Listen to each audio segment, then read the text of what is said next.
Good afternoon. Thank you very much for being so many in the hall.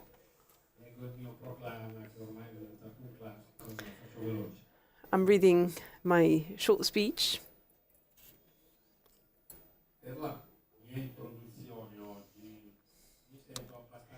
Today I feel kind of calm and happy and relaxed because I feel I'm at home.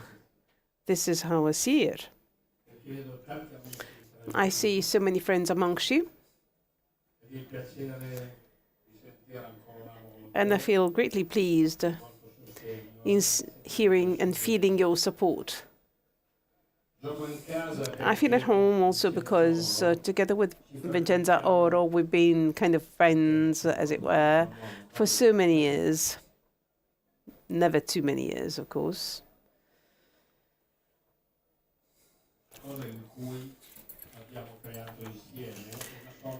We've developed together some kind of shared space, something which is ours. Our guests meet up and develop their future. And they do so, exchanging ideas, exchanging their feelings and projects. They do so sharing information with the speakers as well. And they share new visions, they find confirmation of their ideas, and they sometimes reinforce their beliefs. I feel at home also because our speaker today is somehow a colleague of mine. In past editions, we've been lending our ears to creatives, as well as product managers, manufacturing managers, brand managers, and distribution managers as well. But today, we're playing host to somebody who has the same job as I have. Indeed, he's a businessman. He's the owner of a manufacturing company active on the international scene. Indeed,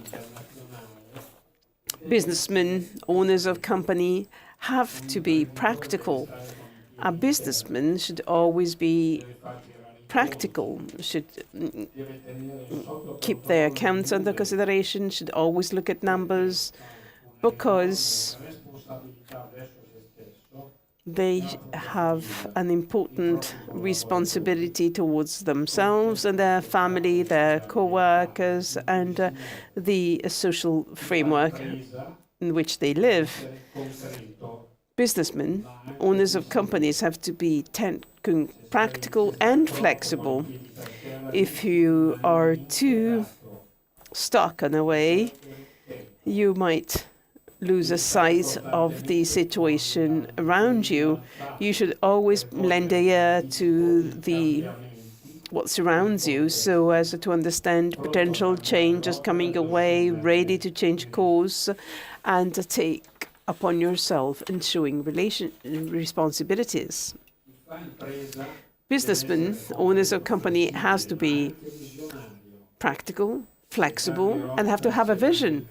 When they change course following the external changes, you don't get anywhere. You have to change course and always consider external changes, but always pursue your own vision. Without your own vision, you can never run a company. If you're a businessman, if you own your own company, you have to be practical, flexible, have a vision, and nurture your own style. Your vision, your objective, translate in what you do and in the way you do it.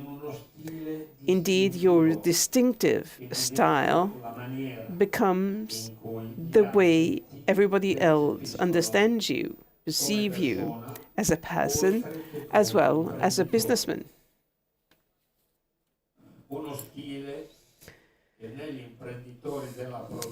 The style, when it comes to businessmen and manufacturing managers or owners of manufacturing companies, become the way they introduce themselves, the way they are perceived, and based on which basically your customers and suppliers decide to be with you or to abandon you. Andrea Raselli has his own style. And looking at his asset, the asset that he inherited, he developed his own style, a successful style. And I'm sure that he's going to be interesting. It is going to be very interesting to understand that he has a very Italian legacy, perhaps even a legacy typical of Valenza.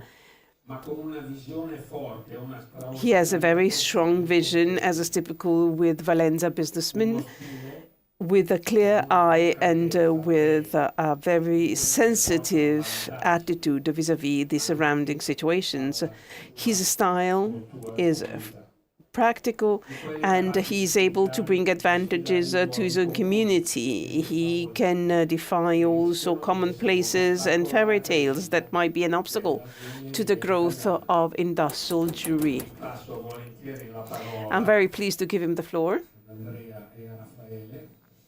I'd like to give the floor to Andrea Raselli, but before I do so, I'd like to ask Matteo to take the floor. Thank you. Good afternoon, ladies and gentlemen. This was going to be an institutional address, but since we are family, I'd like just to thank Assogemme and Paolo for the support he has always given throughout this time. My honor is that of being the director of Vicenza Oro. Vicenza Oro has been built by exhibitors, associations, by many people together. So it is a great honor for me to answer the question that is often raised when they ask me, how was your first day? How do you feel? And whenever I say all it's good, you know, I'm not transferring my own feedback, but I'm just passing on the summation of all your reactions. We're extremely pleased to be able to put together different institutions and people all together contributing for one single objective, that of making Made in Italy famous worldwide, and to use this platform, to use this tool, Vicenza Oro, which is not just a business opportunity. Indeed, Vicenza Oro is also an opportunity to share knowledge and experiences, and indeed this hall is becoming very specific for that. I believe that the business community finds it very difficult to guide their companies through the different changes that are taking place, and having ideas and suggestions. It's very important to go back to your companies and lead your company based on the priorities and the most important things that are highlighted here, so as to stay on as leaders worldwide. As for Italian touch, you know, here at the trade fair, we work constantly as a team to always act as leaders internationally. Italian touch is indeed what we try and convey whenever we get in touch to any of you. All our visitors see us as somebody having an Italian touch. This is an asset that we'd like to pass on to all our visitors, you know, we are at the same level as Las Vegas and Hong Kong, and sometimes they can show much more in terms and can boast on better hotels, better services. But then, you know, when we open the trade fair and we see such large numbers of participants with big smiles and such a strong wish to cooperate, well, this is synonymous with the Italian touch. The Italian touch basically is something which is not just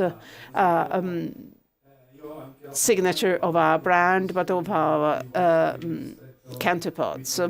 I talk with many of you coming from Vicenza, Arezzo, and Valenza, and other communities that are very important when it comes to jewelry making.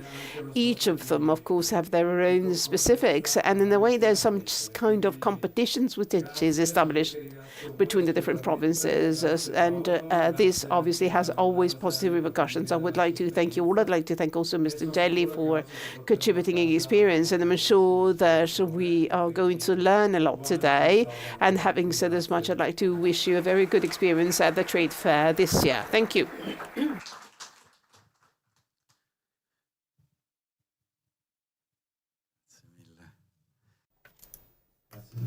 Thank you. Thank you very much, President. Thank you, Matteo. I would like to start with some good news. The good news is that Mr. Zucchi in Meta has actually stopped the possibility of transforming photographs.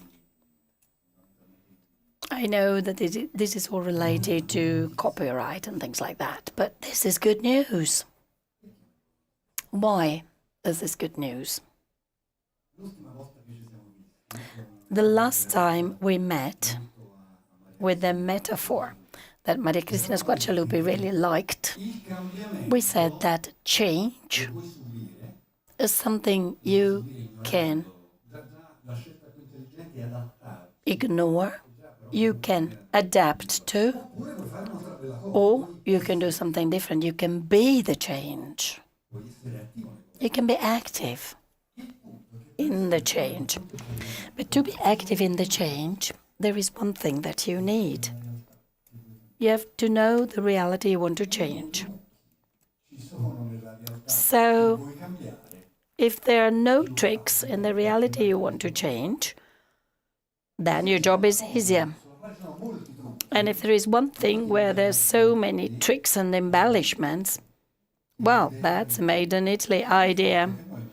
The mere fact that to mention something which has been made in Italy, we use an English term, is already something strange. But what does made in Italy mean? It means making things in Italy. Making. What does to make mean? Which part of the manufacturing process?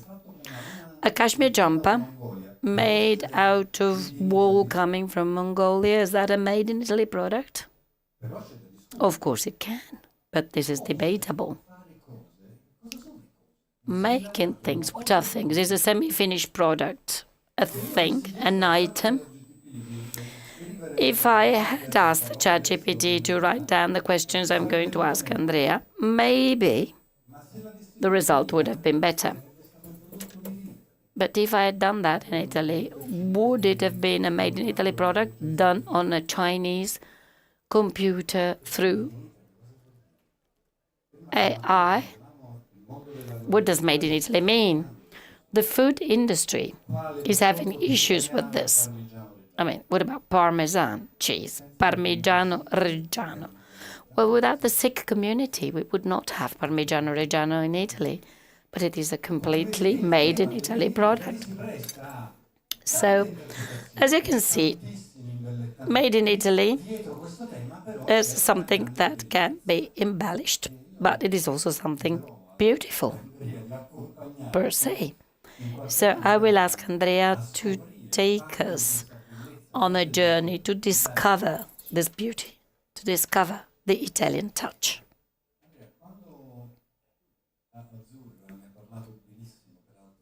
Andrea, when Azzurra talked to me about you, in excellent terms, the first thing she said is, Andrea has style, a special style. In a world of dwarfs and ballerinas, cotillons and sequins, he has a very concrete style.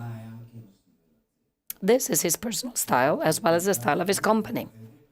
So the RP group maybe is not all that well known, But I believe that as we were having lunch together, 200 people came to say hello, so I think it is quite well known. Una mia pecca, però io quello che volevo chiederti per cominciare è...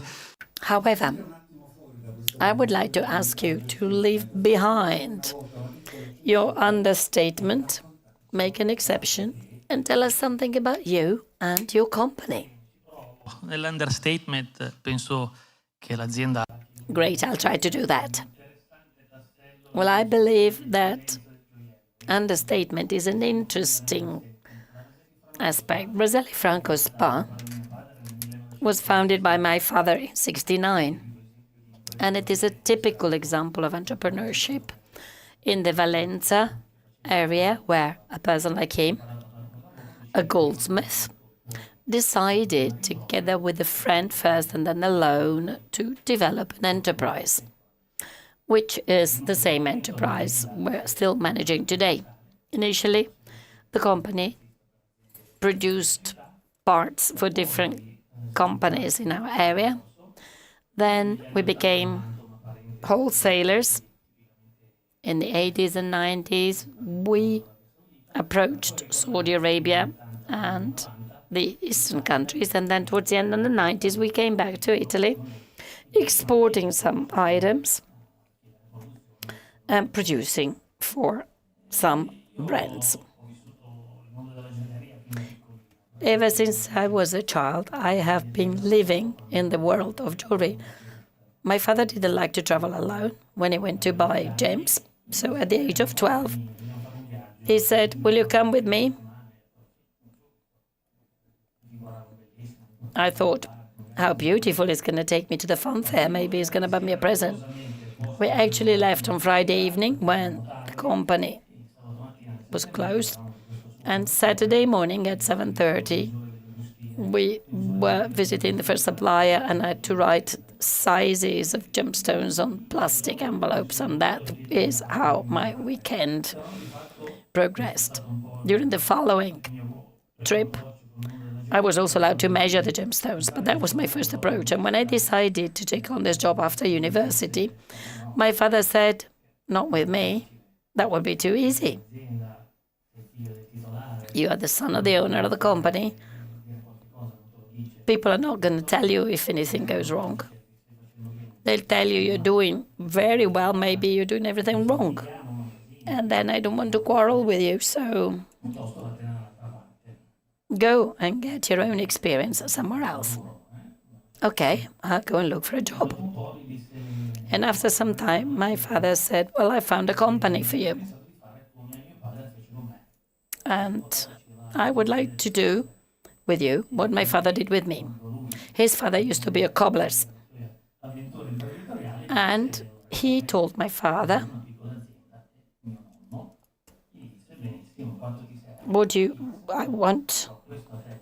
I'm giving you this amount of money.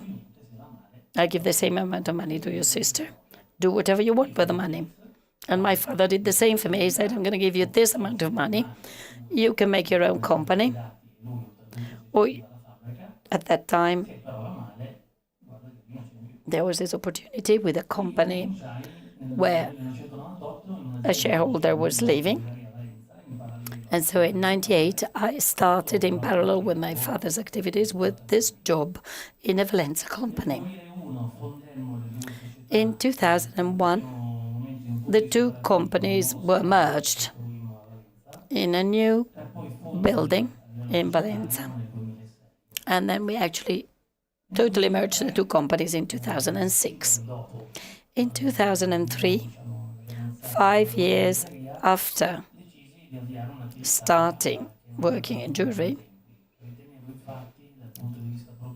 I decided that it was necessary to be international. And I decided to explore the markets. And then I ended up spending 3 years in Asia. We decided to open up a manufacturing facility in China, 2004. This facility is still there today. Of course, it was not the China we know today. A lot of effort, but a lot of satisfaction as well, and the possibility of getting to learn a culture that I do greatly appreciate today.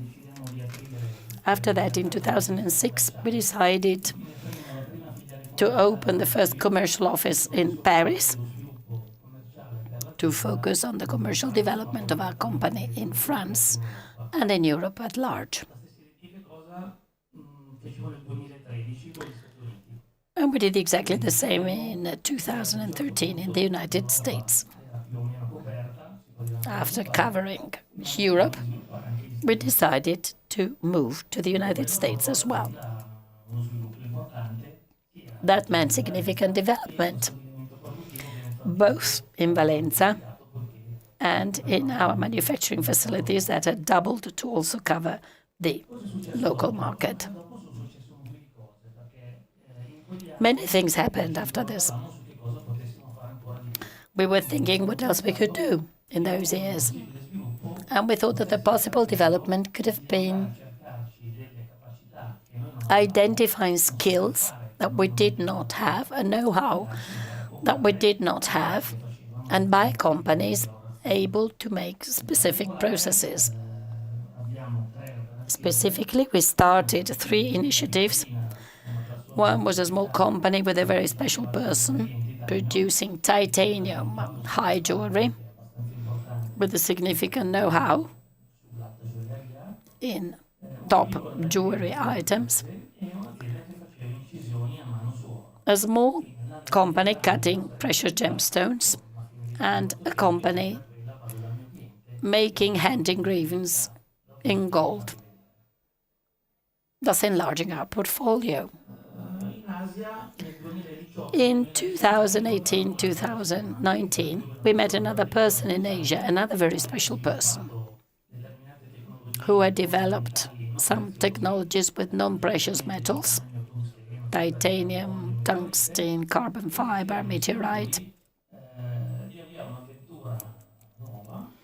And together we decided to start a new initiative in Taiwan with CNC production of non-precious metals, sometimes combined with gold, for jewelry and watches, with the very same purpose, providing our customers with more alternatives, more services, more products. This was opened in a difficult moment, January 2020. The COVID pandemics and our diversified international group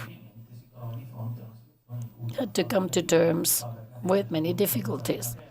One company had to close, the other one afterwards. Some customers did not imagine what happened or what could have happened. So, very complex organization, personal difficulties as well. The person who had created the group together with me unfortunately died. And, I didn't have a paternal support. Will I be able to continue? Well, I would like to thank all the people who work at Raselli because they have all supported me and helped me. I could see in their eyes that they wanted to go on building, to continue what we had done until that moment.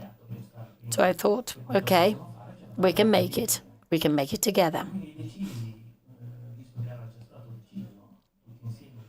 So I decided to go on with the doubling of the Valenza premises in a moment when nobody knew what would happen in the future, because the post-COVID effect is something we have all benefited from. But it was not easy to imagine, because during the COVID pandemics, we were not so optimistic. And also prior to COVID, the scenario was completely different. However, I decided to make that decision, and I'm happy I did. And in the meantime, we had more and more work, so I decided to continue. And we started buying companies to increase our production capacity. We bought a small company that was specialized in platinum, and a company 20 minutes away from Valenza, that was kept separated from our headquarters to be able to diversify our geographical location. 23, 24, today. The post-COVID period is over. We are fully operational with approximately 1,000 employees and an overall turnover of 200 million euro. That's the story of Raselli Franco from the beginning to present time.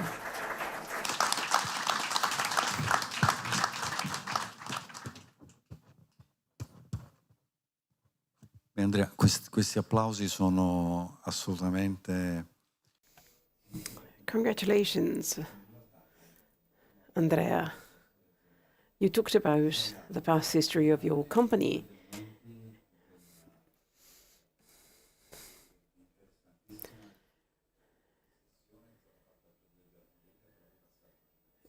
You basically come as a very interesting conclusion to the meeting that was held yesterday on generation-to-generation passage. And then Paolo De Luca this morning talked about the 5 important pillars: technology and the capability to tell one's story, the storytelling of one's family. When I heard her speak this morning, I thought about the origins of Chanticleer, and now I could think about you as well, because your storytelling was full of details and was full of energy and life. And this is a great gift that you have given to us.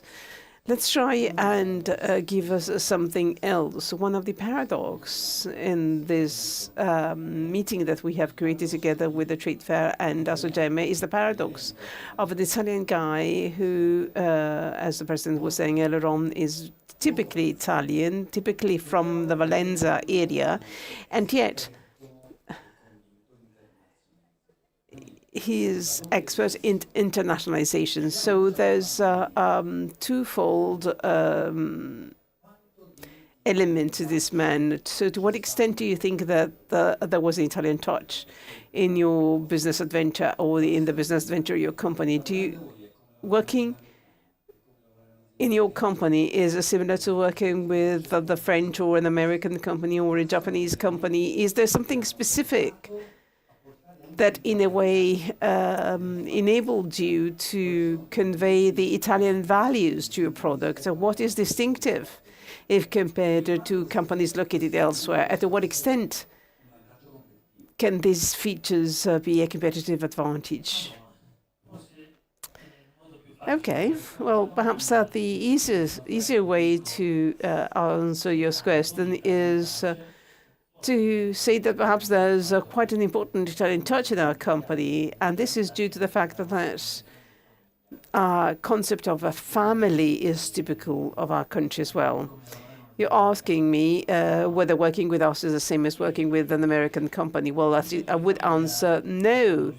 Well, I certainly was extremely lucky in being raised by a family who taught me a lot, and I hope that I can be as good in passing on the same message on to my children. But as a matter of fact, we're running a company, and we always try to run this company as if it were a business holding, a family holding. And co-workers, when it is necessary, are willing to make sacrifices together. And when things are good, we can obviously draw all benefits from it. You know, there's always also something that doesn't work, as is true in any family, and we have to manage that. And whenever we are going through the thick and thin, we have to cooperate together. This, my rationale, this is always the principle that I have complied with, even when I was traveling abroad. Another very Italian value or asset is empathy. Usually, you know, the Italian businessman is always the one that makes everybody laugh or that can organize a dinner out for everybody and so on. And I remember that when in China, at the beginning, after 6 months of important efforts, I invited everybody and we cooked the pasta together. And, you know, they all thought that I was crazy, that I was not going to survive, because in the development model in China was that the owner would always have a say with co-workers, not counting anything or not being important at all. But, you know, in Italy, things are as they are, you know, and this is something that we've tried and replicate and wherever we have worked. And then there's another important asset that are the family working closely together, attaching the very great importance to any single penny. Everybody knows that we should work at best based on our know-how. And of course, to be able to perform, I have to learn and study how to do things at best. Otherwise, nothing can be accomplished. And this is not a typical feature that we've tried and conveyed to all of our co-workers, all the people that work with us, not for us. And we have a turnover which is very low, and this means that our people are loyal to us. Our employees are very happy to work with us. We have a very high retention rate, and this is something that obviously is the direct consequence of the approach we have followed in developing our company. Whenever people refer to Italian style, everybody think about the way we are dressed up, but this has nothing to do with that. He told us something which is very important, something that we try and repeat over and over again. Empathy is key. It is very important also for the turnover, and not something that you do just for the sake of it. Empathy is something that is an asset as well, and it proves to be very useful. Now, based on the data that was shared yesterday, we saw that there is a preoccupation for the welfare of the employees, and that obviously requires a big effort. And now the time's come for the question on your non-comfort zone. There are many young people attending training schools. They want to become a goldsmith. Well, your company is based in Valencia, isn't it? But you also have all branches in Paris, Montreal, New York, Hong Kong, and Guangzhou. This is something that I learned from your website. So the question that is going to take you away from your comfort zone, wouldn't it have been better to remain in Valencia?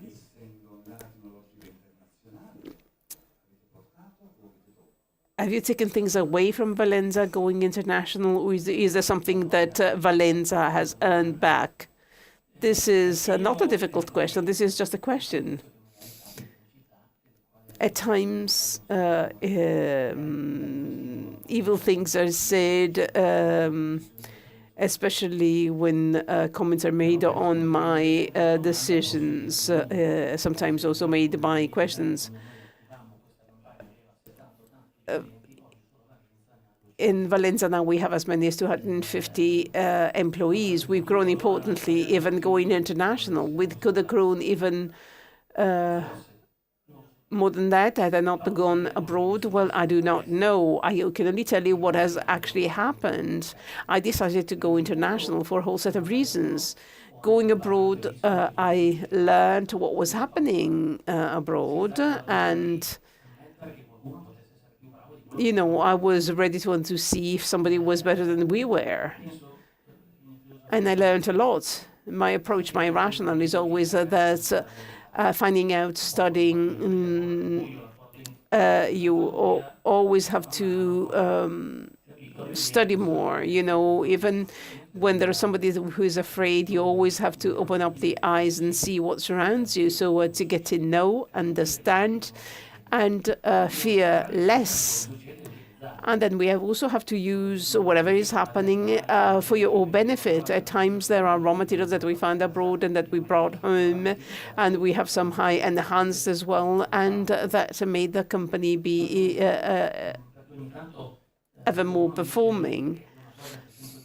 There's something that I often hear being said at trade fair and different meetings. Company always have to develop abroad, because if you just stay in Italy, you don't grow. But going abroad is not easy. It costs a lot. Developing your business abroad is not just going to Las Vegas twice a year or to Hong Kong. That is just a trip. It is not developing your company abroad. Being present abroad implies that you are there consistent way. It means providing services and after-sales service. It means understanding what you can do for your partners. And to do that, you have to be there physically, especially in certain countries, the US, for example. Being there costs money. At the beginning, I thought that I wanted to have as many tools as possible in trying to provide services so that my marketing manager can get as many commissions as possible, so that I can basically pay for his or her services at best. I wasn't thinking whether this could do well for the business in Italy or elsewhere. That was immaterial, because it would be good for the company anyway. Then you might ask, why haven't you been traveling abroad? Why have you stayed on in Valenza? And maybe if you had developed your company and gone physically abroad, you would have found a better fiscal situation. Well, to that question, I ask with my heart. Valenza is my city, so the decisions are always made in Valenza. The company is from Valenza. I'm from Valenza. And on top of that, I own a company which is over 50-year-old, thanks to those who set it up and work with it. And I have people working with me who have been working with me and for over 30 years. So Raselli has not gone international. The Raselli is not just Franco Raselli or Andrea Raselli, but the company is basically all those who work for it, developing their skills and competence. And this is true for my colleagues in Italy, China, Taiwan, Paris. People who are always trying to do what they do at best, ever better. So I stayed on in Valenza because that combination of knowledge that I have there cannot be easily found anywhere else or built anywhere else. Thank you.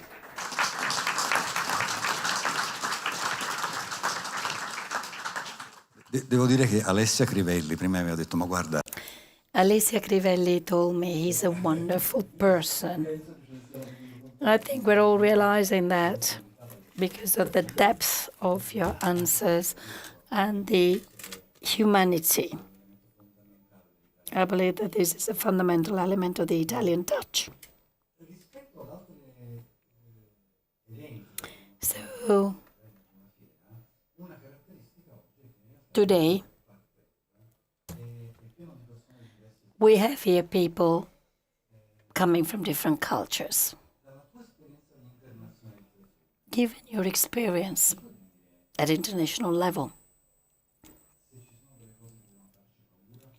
can you tell us if we as Italians have something to fear, and if there are some leverages for growth?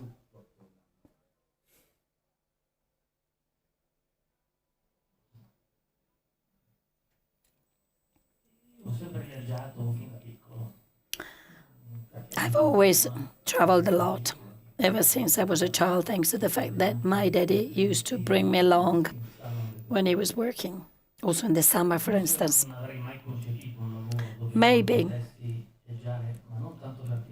I could have never been able to think of a job where I could not travel, not so much for pleasure, but to understand what was happening and who would be my competitors in the future. So something to fear. Well, when I talked to competitors and potential customers, everybody said, well, you Italians, you've got the Italian touch, you've got a different product.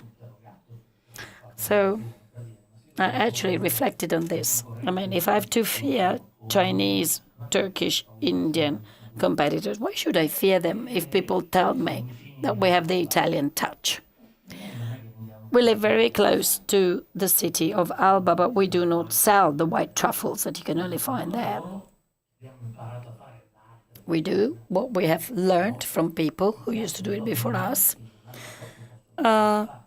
We do something that other people after us and in a different place can learn to do. So when a foreigner tells you, of course, for you it is normal to walk by the Dome in Milan, to walk by the Colosseum, to see the beautiful city of Venice that influences your mind, and then you can create something, a style, a detail that probably makes the so-called Italian touch. That's the base of the Made in Italy. We didn't just invent it overnight. It is a result of our history,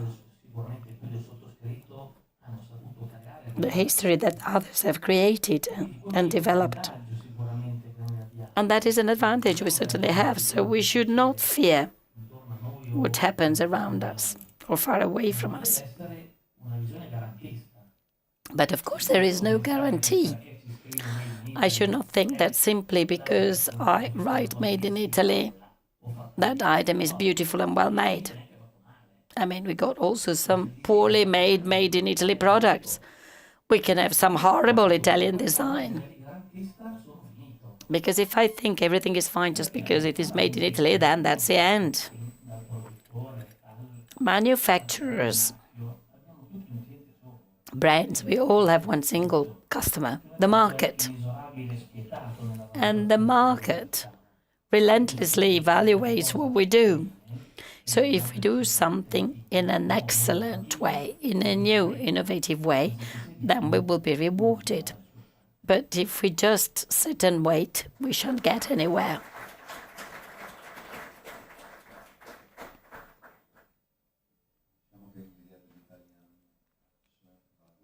So the Italian touch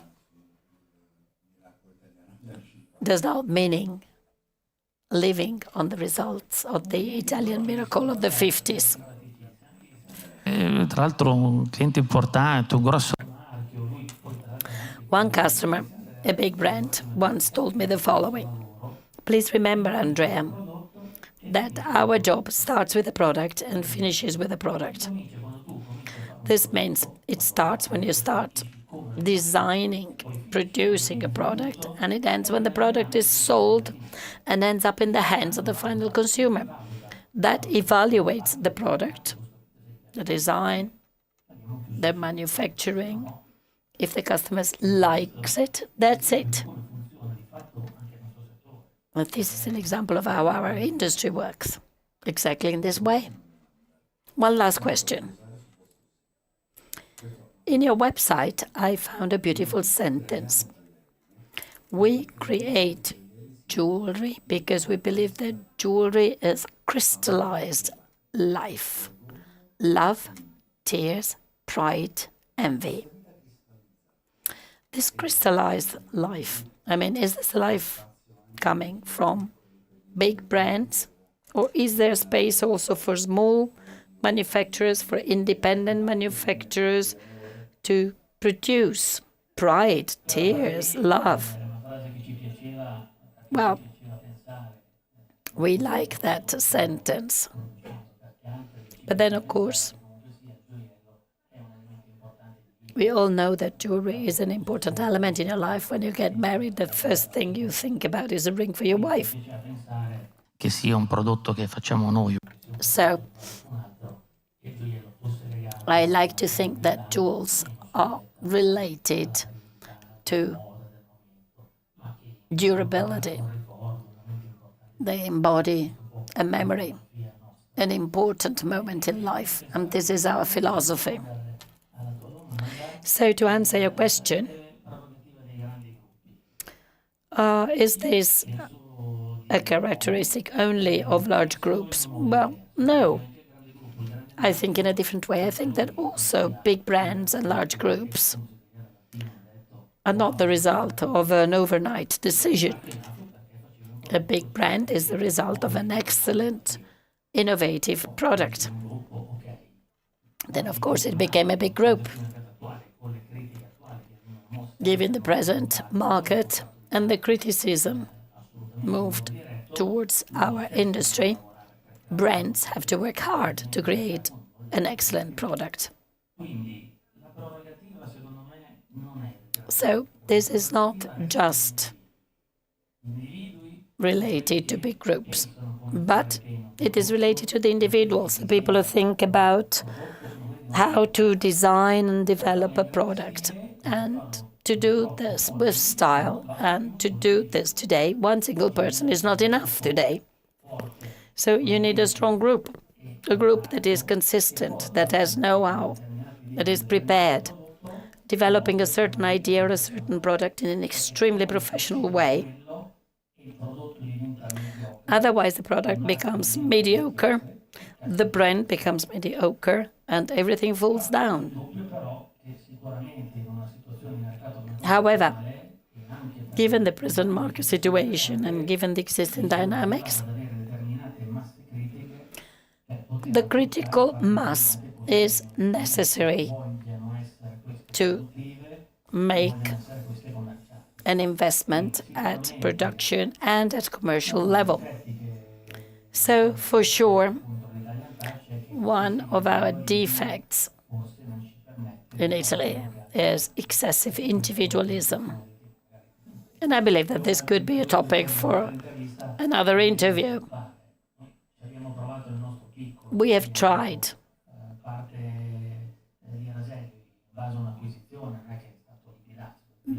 our acquisitions kept the people who came on board.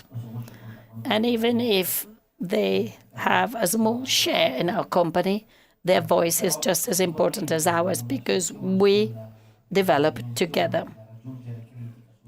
For sure, the critical size can be necessary in some cases. When you want to think about different ways, then you need to think about different modes of aggregation. And this is an important point we need to think about. Thank you. Thank you very much.